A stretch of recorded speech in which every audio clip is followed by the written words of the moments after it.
It seems to me that it is getting a little more widespread than it was, because a lot more companies are facing demands from financial demands to perform in a particular way that is sometimes impossible for them to achieve, given globalization, given a lot of pressures they're facing. So a lot of people in them are sort of tempted to try to achieve these results, these financial results, by breaking the rules. When the weather is good, everybody can sail a boat, but when the weather is bad, not everybody can do that. So you need a lot of expertise to do that. So it tempts people to cut corners, if you want, or it tempts people to find innovative, if you want, corrupt ways to do things. So that is, I think, it makes things worse. There's a lot of research these days on opportunity and whether opportunity plays a key role in criminology altogether, in crimes, and for corporations as well as individuals. So I think nowadays, with the 21st century, with the media and the internet and all that, and there's a lot of opportunities for people to be corrupt more than they used to be in the 80s and before that.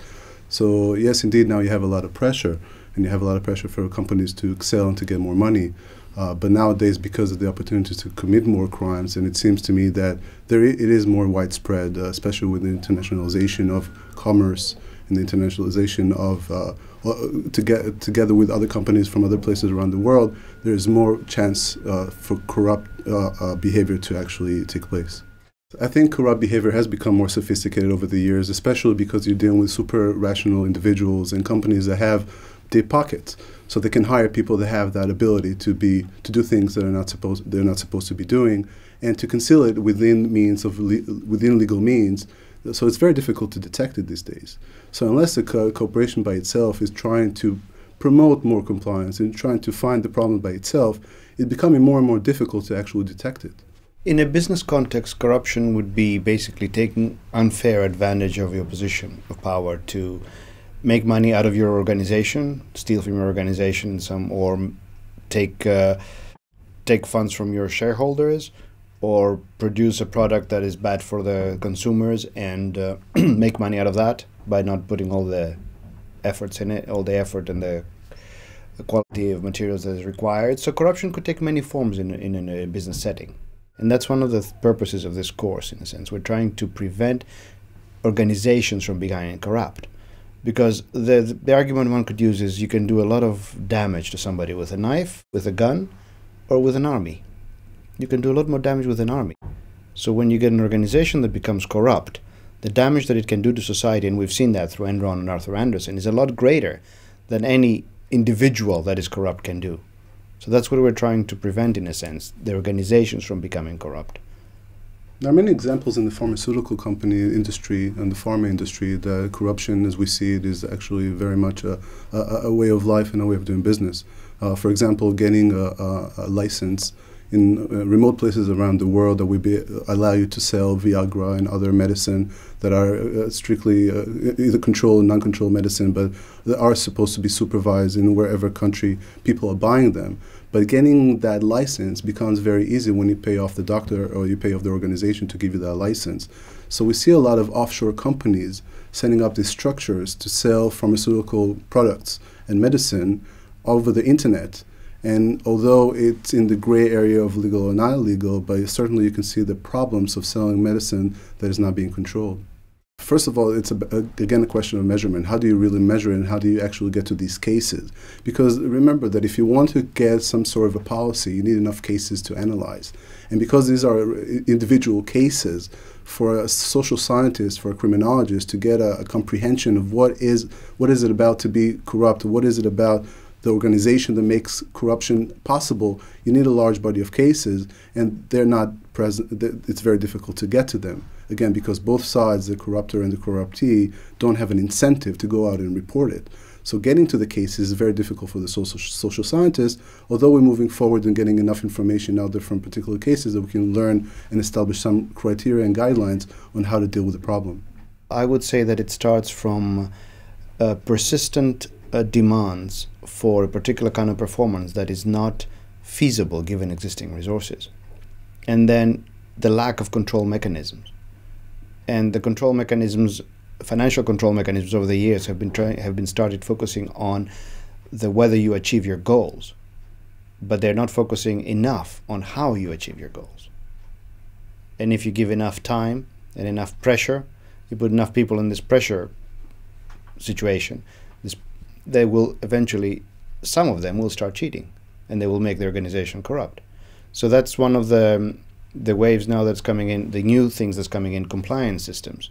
Compliance systems, basically what they're trying to do is they're trying to make up for this deficiency of the control systems. They're trying to control for the how you do something, so that it is done a particular way, it's done a corrupt way. It doesn't break any laws, it doesn't break any ethical principles, and so on. There's a symbiotic relationship between the individual and the organization itself. Yeah. So essentially you have the individuals within the organization under pressure to perform and to bring in money to the shareholders and to the company, and of course to themselves at the end of the year. So they become a part of the problem once they start getting all the pressures, because they see ways to get more money and to get the edge that others do not have. But you ask, how is it exactly moving forward, and how exactly how exactly it's working? It's a process of rationalization. And Stelios is a world expert in this field. It's about the rationalization of these particular agents within the corporation, within the organization, and how they actually justify their behavior. I mean, we know of rationalization theory going back to the 50s, but nowadays we have a little bit more understanding of how it works within the corporation, and how people in the field actually build a model to understand how corporation is being justified. The corporation helps the individuals justify their actions. The program is aimed at managers of organizations, either compliance managers, or marketing managers, or procurement managers, or any kind of managers who find themselves in a situation where they would be tempted to change systems or innovate, if you want, in a way that is corrupt, to solve their problems. Also, we hope we could get a lot of some people who would want to find ways to deal with corruption in different cultures where it's taken as a given. There are some ways that you can, there are some ways that you can deal with these individuals, and you can try to talk to them or ignore the fact that they were asking for a bribe. So how do you deal with that as an organization? Because I think, and I think Barak agrees with me, that the standard in certain countries that corruption is very prevalent has to be set by multinational corporations. Not because they are the most ethical companies around, or the paradigms of morality, but there's nobody else to do it. So when you have Siemens going into Russia, for example, these days, and when they're faced with a problem they have to bribe a tax collector, and then this person goes back and says, well, we cannot do this because we can't. And then the president of Siemens takes the plane and goes to Russia and meets Putin and says, this is the problems we're facing in Russia. That's how it has to be dealt with. That's how the company and the countries will move ahead.